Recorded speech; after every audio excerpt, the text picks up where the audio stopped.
Hello, everyone. Merry Christmas. This is coming out on Christmas if you're watching it later in the year, or I guess later in the next year. I had to buy a DI box, an active one, because we're going to be recording bass on Friday. And I didn't want to just go direct into the preamp of my 18i20. Now, my Evo 8 here has a DI in, and I never felt the need of having one. But since we're going to be recording in the garage, might as well buy one. Good to have. And what I wanted to do was compare this DI, a real active DI, with the DI in the Evo 8. And I wanted to compare both of them to just raw dogging it and going into the just preamp in the back and just see how it compares. Like, I'm going to use my P bass and see, like, hey, do you need a DI in your interface? Do you need a DI outside your interface? I'm assuming yes. And at the end, I might be going like, see, look, and let's see how a real DI, a real active DI sounds compared to the one there, and just see.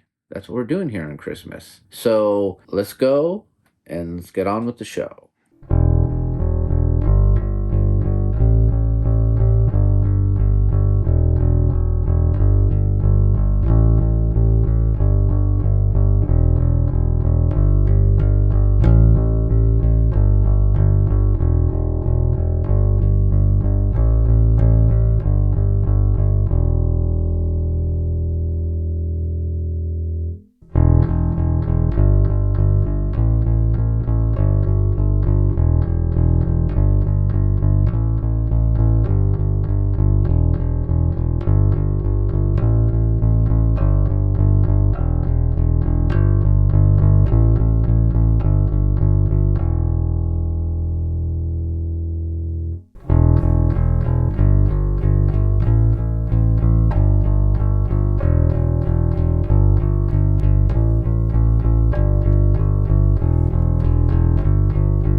right, there you go. I had to turn the volume up on the regular preamp without the DI in it because it was just so low you couldn't even hear it. So basically, I turned it up, made it equal volume, and then compared it to the other two, and it just sounded muddy. And the Evo DI sounded great, but then when I compared that to the real Dio Holyfield DI, it sounded good still, but it sounded better on the real active DI. And I think this is a nice portable interface, and it's got a DI in it, so all you need is a USB-C. You can plug it right into your MacBook. If you're out and about, you have a DI. You don't have to bring an extra DI. It's great. But for recording, I think going with a real DI over the Evo 8's DI is just the way to go, and that's what I'm going to do in the future. It just sounds clearer, and it sounds like there's a little bit more treble to it. So I hope you enjoyed that. Let me know if you disagree with me and you think, hey, I like the darker, that's a good way of saying muddy, the darker sounds of the Evo 8 DI. It wasn't that bad. It was pretty close, but I still favor the real DI, or maybe even like the really muddy, dark sounds of just going straight in raw dog style. I don't know. Everyone, no one's wrong. It's whatever you like the best. And I'll see you guys next week. It'll be New Year's, a brand new year. It's going to be crazy, or it's going to be boring. I don't know. So